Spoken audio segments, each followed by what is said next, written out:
Praise the lord వేదం family, ఎలా ఉన్నారు అందరూ? నేటి టంగ్ ట్విస్టర్ జకర్యా గ్రంథంలోని చతుర్బైబిలు. బైబిల్లోని 14 అధ్యాయాలు 38వ పుస్తకం బెరక్యా కుమారుడైన యాజకుడైన జకర్యా రచించిన జకర్యా గ్రంథము. జకర్యా అనగా దేవుడి జ్ఞాపకం చేసుకొనును. ఈ గ్రంథ ప్రధాన సారాంశం కూడా అదే. ఇతడు చిన్న ప్రవక్తలలో పెద్ద ప్రవక్త. దేవుని అద్భుతమైన దర్శనాలను సింబాలిక్ రిప్రజెంటేషన్తో చిత్రీకరించాడు. ఇతని సమకాలికులు జెరుబ్బాబెలు, యెహోషువ, హగ్గై. జకర్యా గ్రంథంను the most messianic book of Old Testament అంటారు.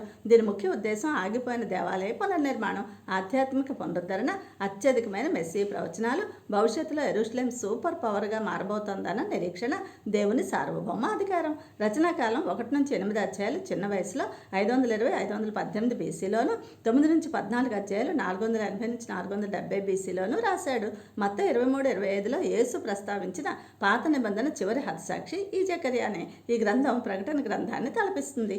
దీనిలో ప్రాముఖ్య వచనాలు 1-3, మీరు నా వైపు తిరిగితే నేను మీ వైపు తిరుగుతానని. 2-8, మిమ్మును ముట్టినవాడు నా కనుగుడ్డును ముట్టినవాడు. 4-6-7, శక్తి చేత కాదు, బలం చేత కాదు, నా ఆత్మ చేతనే దీని చేతనని. 9-12, రెండంతలుగా మీకు మేలు చేసేదనని. 10-8, వారిని సమకూర్చేదనని. దీనిలో గ్రంథ విభజన 1 నుండి 8 అధ్యాయాల్లో 8 దర్శనాలు, 7-8లో 4 సందేశాలు, ఉపవాస ప్రార్థనలు, 9-14లో క్రీస్తు రాజ్య విస్తరణ. దీనిలో క్రీస్తు రూపం.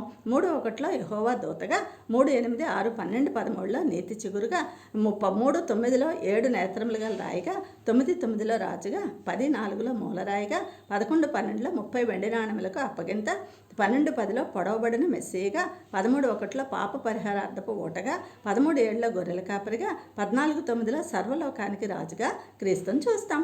ఫ్రెండ్, అటువంటి మెస్సీను రక్షకునిగా విశ్వసించు, నరకం తప్పించుకుంటావు. నేటి ప్రశ్న, జెరుబ్బాబెలుకు ప్రత్యక్షమైన యెహోవా వాక్కు ఏమిటి? With reference please. Thank you. God bless you all.